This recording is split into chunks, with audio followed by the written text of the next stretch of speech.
my channel. Today I will be showing you how to make two really creative baskets from scratch to cover your plant pots to make them look really cute. This is a continuation from last week's video where I showed you how to make a macrame plant hanger.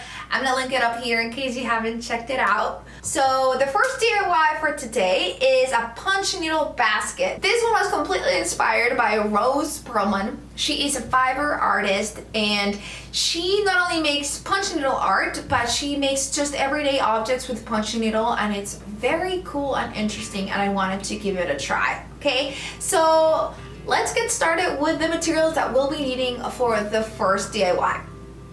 We need the base fabric. I used burlap, but you can also do canvas or linen.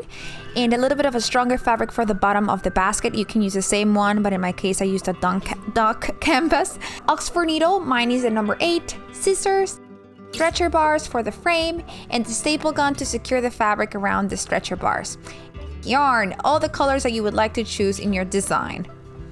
It's also helpful to have the pot just for measurements. Here I start by taking the measurements. I don't have a soft measuring tape, so what I did is I put yarn around the diameter of the circle, and then I cropped that, and I was able to measure that with a regular measuring tape. Since the punch needle design is going to go around the pot, I made the circumference measurement as my base and the height as the height, and I turned it into a rectangle.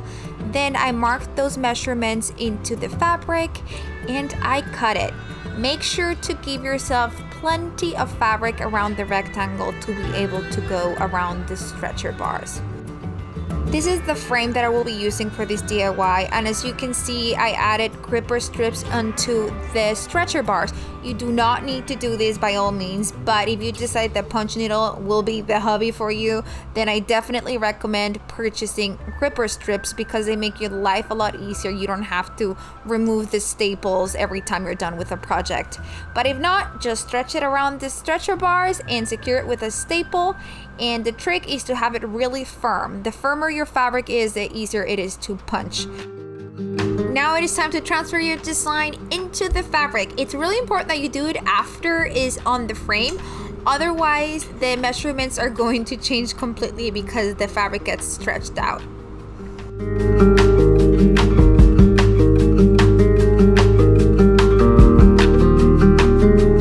I decided to keep my design really simple. It looks like a 3-year-old did it, but it's okay. I like it. I love it.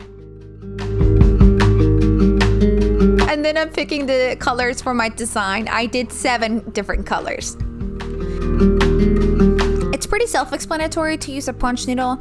You just insert the string through the hole and you secure the rest inside the punch needle.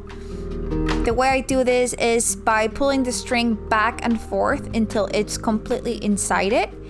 And then the tip of the punch needle has a direction, and that's a direction that you need to go when you are punching your needle. So basically you go in and out. You go in all the way down and out.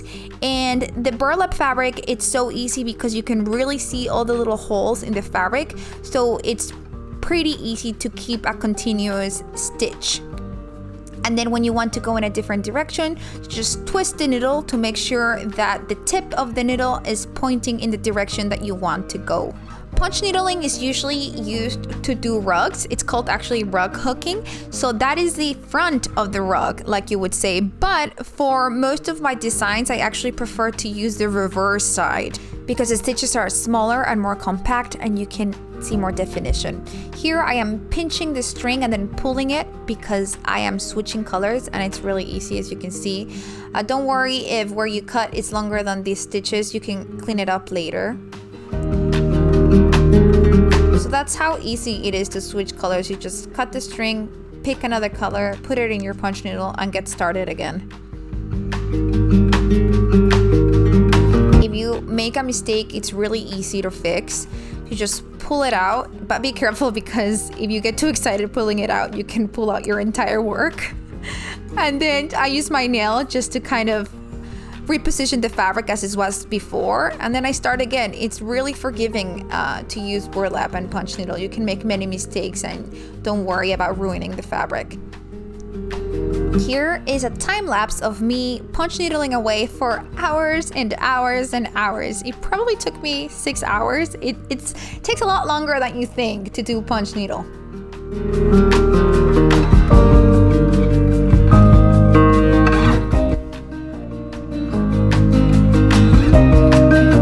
When you remove your design from your frame, it's gonna look like a little burrito, but don't worry, grab a towel, a moist towel, and then iron on top of that. And from both sides I did it, and it's really going to come alive. This is where I got really excited because I'm like, oh god, all those hours were worth it. Now I'm just cleaning it up, all the yarns that are a little longer, and this is the back side of my design. And you can't really tell where I switch strings after you clean it up like this. It looks so much neater and nicer. Now I am cutting around the whole rectangle. I gave myself over 2 inches in each side to do the hem.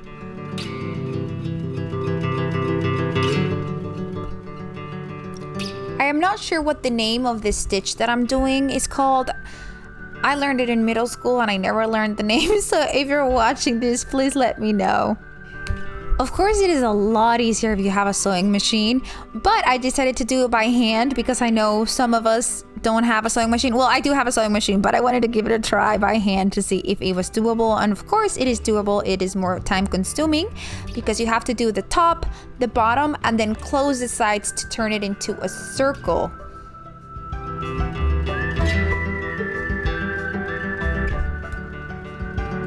After you do all the stitches and you close the sides to turn it into a circle, it's time to do the bottom of the basket.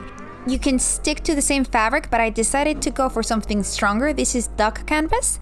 And when you're done cutting your circle, you stitch it to the bottom and you are done, guys.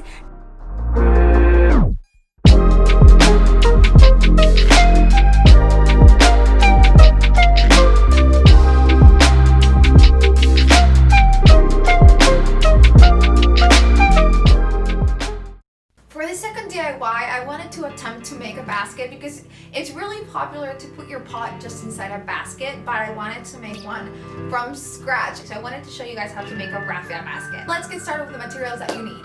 Of course, you need your raffia. I picked the natural kind. I also wanted to stay in the neutral palette, so I grabbed black raffia and jute. Jute is great to give structure to your basket, and I just love the color and texture of it. You need embroidery needles. These are gonna make your life a lot easier. And of course, scissors. This is optional, but if you have the plant pot that you will be putting inside your basket, it's easier for measurements. Okay, so let's get started. I grabbed 6 strands of natural raffia and I separated them from the bunch. Then I'm grabbing about 1 meter of jute and I'm gonna start wrapping it around all the raffia that we have right there. Also, my hands are white because I was staining wood without gloves. So sorry about that. So I'm wrapping it around the raffia about 2 inches. And this is the beginning of the circle on the bottom of the basket. So you want to go as long as you need to be able to fold it in half.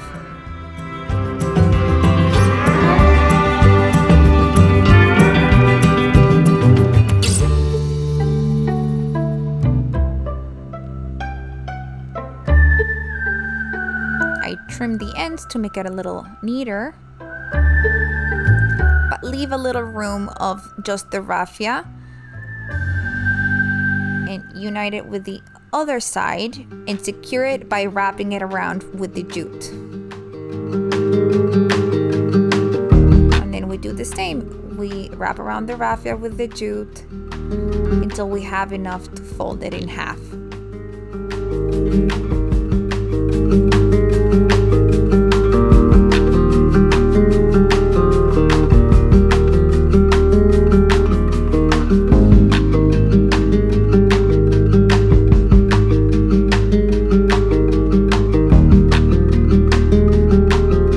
It's time to secure it with our first stitch, and for that you need the embroidery needle. So you put it in your jute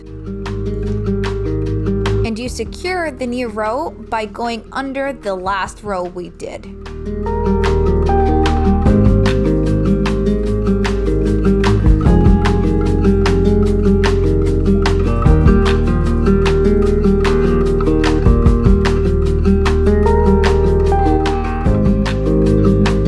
after you're done with the stitch, then I wrap it around the raffia 5 more times. And this is where you can get creative and pick a design or a different color, but I decided to keep it simple. So I'm just going to wrap it 5 times and then do a stitch, wrap it 5 times and do a stitch.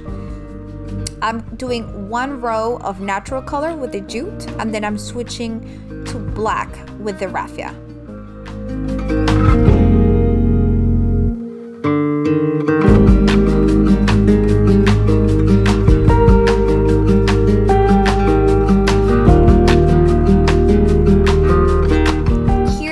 Done with the first circle. All you do is cut it, but in this case it was so short, the jute that I had left, that I decided just to take the embroidery needle out.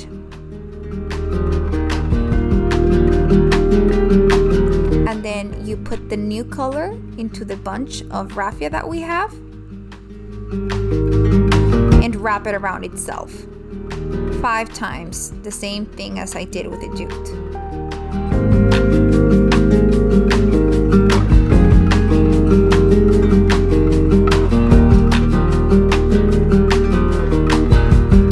Do a stitch to secure it with the back row. It's a lot easier if you have 2 embroidery needles. That way you keep an embroidery in each color that you're doing. That way you don't have to remove the needle from one and do it in the other one. I don't know about you, but I am horrible about putting the needle in the string.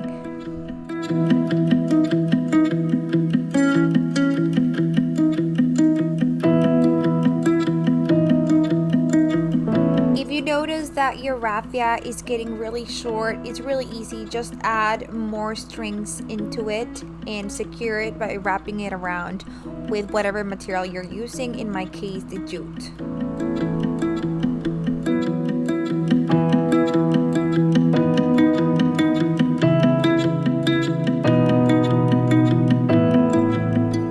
So now I think I am done with the bottom of the basket. I'm just double checking to make sure that it's enough room to put my pot inside it.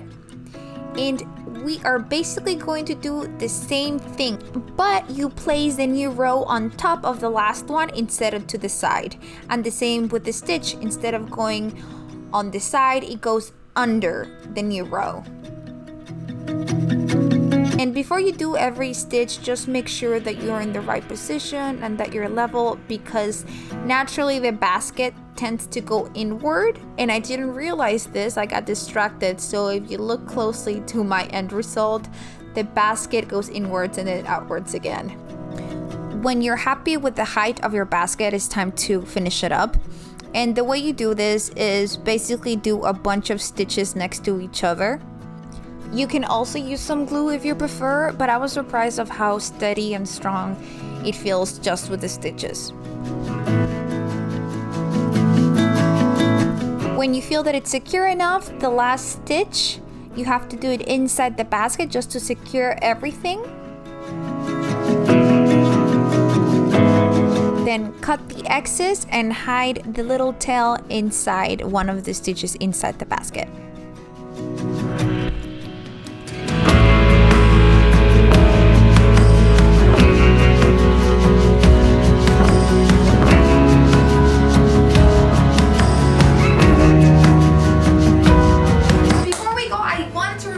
About the giveaway. So last week I mentioned it that we hit 1,000 subscribers. Woo! And to celebrate, I am doing a little giveaway where I will be customizing a macrame hanger for you guys. All you have to do is comment down below and follow me on YouTube. Okay, thank you so much for watching, guys. Don't forget to hit the like button, the notification, and the subscribe button. All those buttons. Thank you so much, and have a beautiful rest of your day, guys. Mwah!